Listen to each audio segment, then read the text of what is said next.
Magandang araw sa lahat, sa aking mga mag-aaral dyan. So welcome sa ating klase. At tatalakayin natin ngayon ay ang mabuting pagpapasya or good decision making. So bakit nga ba mahalaga ang mabuting pagpapasya sa ating pang-araw-araw na buhay? So ating tatalakayin yan ngayong araw na ito. At ang hiling ko lang naman ay makinig kayo na mabuti para ang discussion natin dito sa online lang ay maging malumanay at meron kayong maintindihan at malaman kung ano talaga ang mabuting pagpapasya o good decision making. So, okay, let's start. So, mabuting pagpapasya. Ito ay isang proseso kung saan malinaw na nakilala o nakita na isang tao ang pagkaiba-iba ng mga bagay. So, dito talaga sa pagpapasya, we need to know what is wrong and what is right.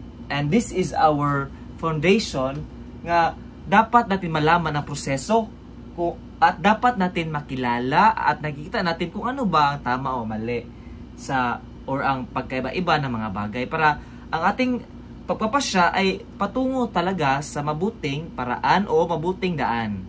So, okay, next. So mga halimbawa, ang pagpipili ng paglalakad sa bangketa ay pagpipili na hindi maglakad sa kalsada dahil alam mo ang kaibahan ng bangketa at sa kalsada. So ano ka ba ang kaibahan ng bangketa at kalsada? Diba? Ang bangketa ay nasa gilid ng kalsada. Kaya pinili niya dito na sa bangketa lang dumaan para safe siya. Kaysa sa kalsada siya or sa highway, baka maligsan siya sa mga truck, no? Luway ang bibina. Diba? So, ang bangketa, gilid ng daan. So, ang kalsada, nasa gitna. So, malaking posibilidad na makaka-harm ito sa tao. Okay. So, mga instrumento sa mabuting pagpapasya. So, isip. Naghahanap tayo ng mga impormasyon at tinitimbang natin ang mga kabutihan at kakulangan sa ating mga pamimilian. So, we need to use our mind in order for us to choose what is wrong and what is right. So, kagaya ng example natin kanina, sa bangketa siya nagdaan kasi mas safe doon kaysa sa kalsada. So next, at damdamin. So kinukonsulta rin natin ang ating damdamin upang tiyaking kagustuhan ng ating ginagawing pagpili. Kung kaya't sinasala ng ating damdamin ang anumang natuklasan ng ating isip upang pagbatayan ang pagpipili upang gawin natin ang pagpapasya. So we need also to use our heart, not only the mind, because it will balance, no? Ang gamit ng damdamin ay parang, so ito, this is legal, but we have the love, no? Mas mabuting babaw yun ang gugma, but in mabuting pagpapasya or good decision making, dapat balance siya. So we need to use our damdamin or feeling. Next, mga hakbang sa paggawa ng wastong pagpapasya. First, magkalap ng kalaman. So we need to gather information in order for us to be knowledgeable. Kung kibaw ka ni, so di ka mapili ani nga makadaot man dayon so di ka mapili. So we need to gather information para dita mag-ignorante ba, no? Kay maluoy ang bibina if di ka knowledgeable enough. Second one, magnilay sa mismo aksyon. Kailangan mo suriin ang uri na aksyon. Mahalaga ang tanungin mo rin ang inyong sarili kung ano ba talaga ang inyong personal na hangarin sa inyong isagawang aksyon. So it takes reflection, no? We need to reflect sa atong gipangbuhat kung sakto ba ni siya or mali ba ni siya. So we need reflection. Okay. So mga pundasyon o haligi ng proseso ng mabuting pagpapasya.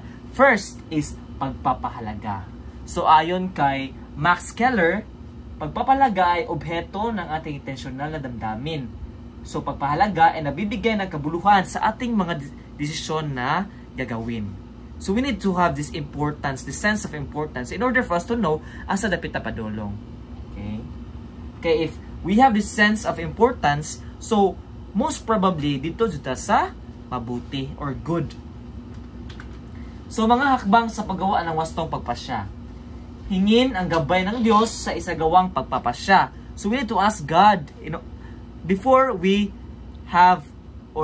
create decision, because with the God's help ang ating decision ay most probably ang patutunguhan niyan ay sa mabuti talaga. Kasi ang Diyos ay mabuti lang. Okay. Tayain ang damdamin sa napiling isagawang pasya. Malaga rin isalang-alang ating damdamin o kalooban sa ating gagawing pagpili. So we need to put our hearts and our minds when we make decisions. Pag-aralang mabuti ang pasya. So we need to study if makaayon ba na siya or dili. Para hindi luoy ang bibina. 'Di ba? Students? Okay, students, understand? Okay. So, sukatan ng mabuting pagpapasya. Ang pagtukoy sa paghalatang kabutihan ng kasamaan ng kilos ng tao ay masukat sa pamagitan ng mga sumusunod. Layo ng atoang intensyon or ang end or the goal. Tumutukoy sa layunin o dahilan ng intensyon ng kilos at gumagawa ng kilos. Next one is pamamaraan.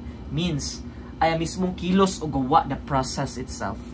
Next one is mga pangyayari, circumstances.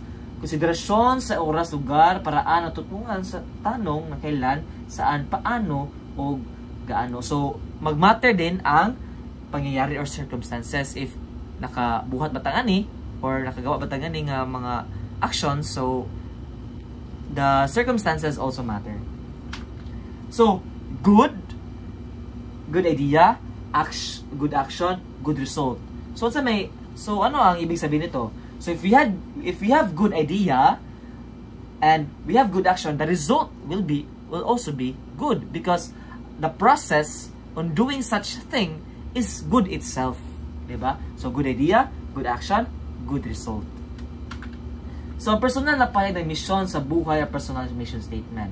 Isang mabuting giya o gabay sa ating mga pagpapasya ang pagkakaroon ng personal na pahayag ng layunin sa buhay o personal mission statement. So if we have this vision, mission sa atong life, we have this sense of goal nga natin paglantaw ba nga maayo siya sa atong self or makabuhat kita good decision making. If we have this guide na sa ato ang vision, mission, and goal sa ato ang kinabuhi.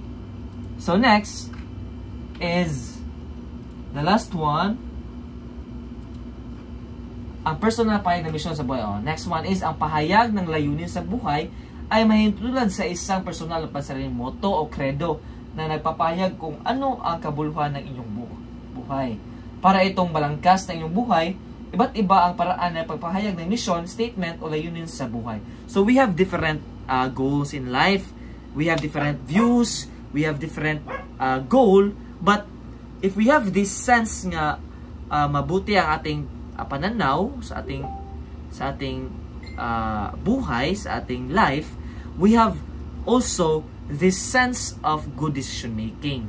So class, ang ating tatandaan lang ninyo na if we have good idea, good intention, and most probably there will be a good process of good action, and most probably, and I'm sure class, nga that will also lead to the good result. Kaya, ating ipagpatuloy ang ating pagpahalaga sa ating sarili at dapat mayroon tayong mabuting layunin, mabuting goal, mabuting pananaw sa buhay para din naman makagawa tayo ng mabuting decision or good decision making. That's all. Thank you. At magandang araw kanyang tanan. Class, para dili loy ang baby na. Thank you.